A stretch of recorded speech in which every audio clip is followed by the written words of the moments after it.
ये प्रोडक्ट रखे हुए हैं, लेकिन हमें नॉलेज नहीं चलेगा कैसे, तो क्या फ़ायदा इन चीज़ों का।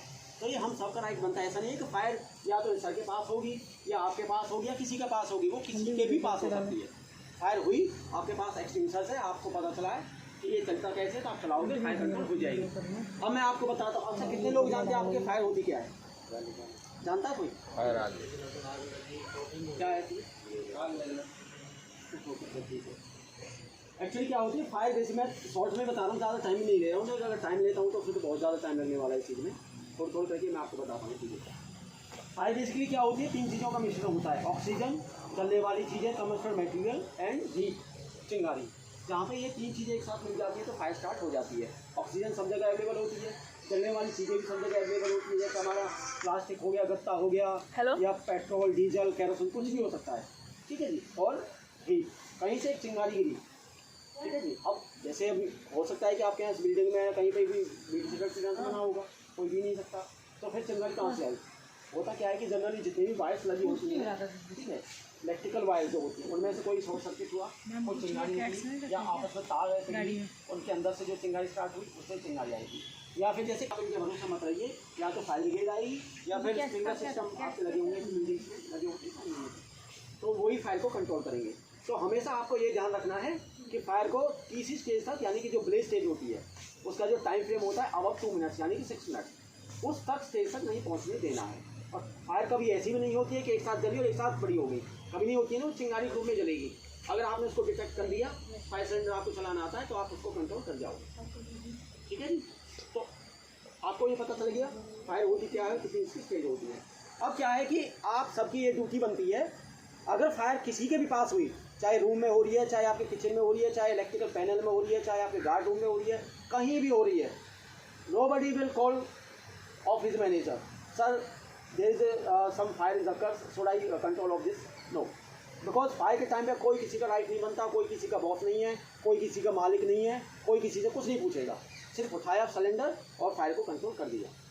ऐसे ही मत कर देना, फायर नहीं हो रही है आपने उठा के ज़बरदस्ती से आदमी जैसे ही चलाया हुआ है आप लोगों ने, ऐसा मत करना। अगर फायर होती है तो कोई किसी से नहीं पूछेगा, उठाइए, फायर को कंट्रोल कर दीजिए। तो उसमें क्या है कि हो सकता है कि एक जो बड़ा इंसिडेंट होने वाला था वो बच गया। जब तक आप अपने बॉस को, किसी बंदे को पूछोगे, पता नहीं वो कितनी देर में आपको परमिशन देगा, फिर वो कहेगा मैं आ रहा हूँ जी, कहीं बाहर हूँ, या कुछ भी हो सकता है। तो जब तक वो परमिशन मिलेगी ना आपको, तब तक तो फायर इतनी ज़्यादा हो जाएगी कि वो परमिशन देने के बाद भी कुछ नहीं कर सकता। एग्री? तो फायर का यही होता है मेन फंडा, और कुछ नहीं होता है। अब आप देखिए, मैंने यहाँ पे जो फायर एक्सटिंग्विशर दिए हुए हैं ना आपको, 4 तरह के फायर एक्सटिंग्विशर है आपके यहाँ पे। एक ABC पाउडर, नीन एजेंट गैस वाला, CO2 गैस, और एक 8 प्लेटफॉर्म वाला, वो जेनसेट टाइप का यहाँ पे, ठीक है। अब जनरली क्या होता है कि आपके मन में ये क्वेश्चन होता है कि हमें कहाँ पे इसको यूज़ करना होता है, ठीक है जी।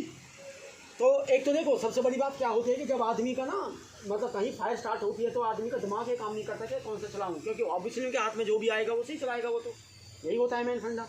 क्योंकि वो ये थोड़ा सोचेगा कि ये चलाऊं कि ये चलाऊं, ये चलाऊं, आदमी उस टाइम पे हड़बड़ी हो जाती है, यार ये उठाया और अपना चला दिया। तो मैंने क्या किया है कि फायर एक्सटिंग्विशर को as per your risk assessment, जहाँ जहाँ पर जिस तरह की फायर है उस तरह के ही एक्सटिंग्विशर्स मैंने रख रखे हैं। आपको ये राइट नहीं है कि मान लो मैंने जेन सेट पर रख रखा है फॉर्म वाला, और फायर हो रही है आपके किसी रूम में, तो आप ऊपर से नीचे भाग आओगे कि मैंने सिलेंडर तो जेन सेट के पास देखा था, मैं वहीं से उठाऊँ और तब इसको चलाऊँ। नहीं, फायर का नॉर्म भी यही कहता है कि nearest place fire extinguisher must be install, यानी कि जहाँ आपकी जगह है, जैसे कोई रूम है तो रूम के पास में सिलेंडर होना चाहिए। अगर वहाँ पे फायर हो रही है तो मैं वहीं से निकालूँ और वहीं से उसको यूज़ करूँ, ठीक है जी। हर जगह आपने देखा होगा कि हर जगह फायर सिलेंडर रखे हुए हैं। अब मैं ऐसा भी तो कर सकता था यार, सब ऐसे करता था कि ईश्वर जी एक यहाँ पे रख दो बस गार्ड रूम पे, हम पूरे एरिया को कवर कर लेंगे।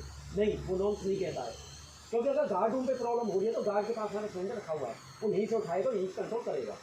जब तक वो भागेगा, लेके आएगा, टाइम इतना मिल जाएगा कि फिर वो इससे कंट्रोल कर ही नहीं सकता है। अब इसी वजह से हम जगह जगह उसको देखेंगे। अब मैं 1 मिनट डिस्टर्ब कर रहा हूँ।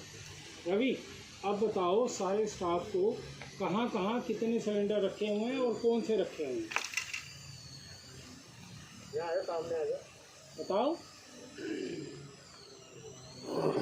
4 सिलेंडर किचन के पास रखा हुआ है, किचन के बैक में। वो कौन से हैं? मास्क उतार ले, कोई बात नहीं। छोटा वाला क्लीन एजेंट, एक मिनट, क्लीन एजेंट 4 रखे हुए हैं किचन के पीछे। पकड़ेंगे सेफ्टी पिन को ऐसे खींच लेंगे, ये फ्री हो जाएगा। उसके बाद लेफ्ट हैंड से हम इसको हाउस फायर को पकड़ेंगे और at the bottom of the fire 2 से 3 फीट की दूरी पे यूज़ करना है। फायर के ऊपर जाके यूज़ मत कर लेना, पता लगा कि उसके आगे लगते हैं आपके मुंह पे आएगा। ठीक है, 2 से 3 फीट की दूरी पे इसकी थ्रो बहुत ज़्यादा होती है। उसके बाद इसको हम ऐसे दबाएंगे, ऐसे बंद करने, ऐसे दबाएंगे तो फायर कंट्रोल हो जाएगी। और हमेशा ये ध्यान रखना कि कंट्रोल करने के बाद आपको उसी टाइम वहाँ से नहीं जाना है, आपको 5 मिनट एटलीस्ट 5 से 7 मिनट रुकना है। आपने कई बार देखा होगा कि लकड़ी की जब फायर बुझ जाती है तो दोबारा से हवा लगती है तो फिर जलने लगती है, देखा होगा ना। तो उसका यही कारण होता है कि उसको हम बोलते हैं डीप सीक्रेटेड फायर, यानी कि उसके दोबारा से फिर जलने लगती है, वो रीइग्नाइट होने लगती है। तो उस कंडीशन हम क्या करेंगे कि थोड़ी देर रुकेंगे, क्योंकि इसके अंदर कंटेंट होता है, वो आग बुझाने वाला उसके अंदर जो कंटेंट होता है पाउडर वो होता है। तो थोड़ी देर हम जब रुकेंगे ना, उसके बाद अगर जलने लगे फिर दोबारा से कंट्रोल कर दीजिए, खत्म, फायर कंट्रोल हो जाएगी। और एक बार ये यूज हो गया देन आप इसको रिफिल कराएगी। ऐसा नहीं कि इसको मतलब उसी रख देंगे नेक्स्ट टाइम के लिए फिर करना हमको, ऐसा नहीं। आगे सबको समझ है।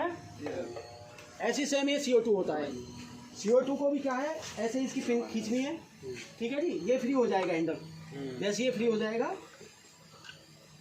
देन लेफ्ट हैंड से हमको हाउस फायर को पकड़ना है। ठीक है, ये थोड़ी सी ना हाईली प्रेशराइज गैस होती है CO2, जब ये चलेगी तो पूरा फायर ठंडा हो जाएगा बिल्कुल बर्फ़ जैसा। ठीक है, तो कोई घबराने वाली बात नहीं होती है। और इसको ऐसे टाइट पकड़ेंगे आप, टाइट पकड़ने के बाद जैसे ये पहले हमें इसके अंदर से निकालेंगे तो इसको हम जैसे स्क्वीज़ करेंगे, ठीक है जी, तो ऐसे यूज़ करेंगे तो फायर कंट्रोल हो जाएगा। ठीक है जी।